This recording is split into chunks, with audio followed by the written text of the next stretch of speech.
কয়েকদিন আগে একটা ভিডিওতে একটা দিদিভাই আমাকে কমেন্ট করেছে যে দিদি তুমি তোমার হেয়ার কেয়ারের একটা ভিডিও দিও। দেখো আমি আমার হেয়ার কেয়ার কিন্তু আগের মতো না, সেরকম কিছু করি না। এটা কেউ বললে বিশ্বাস করবে কি না আমার জানা নেই।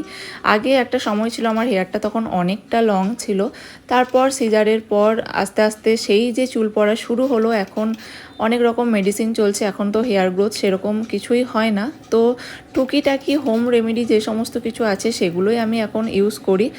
আর একটা জিনিস কেউ বললে বিশ্বাস করবে কি না আমার জানা নেই, আমি হেয়ারে একদমই অয়েল ম্যাসাজ করি না। এটা জানি না যে ঠিক করছি না ভুল করছি।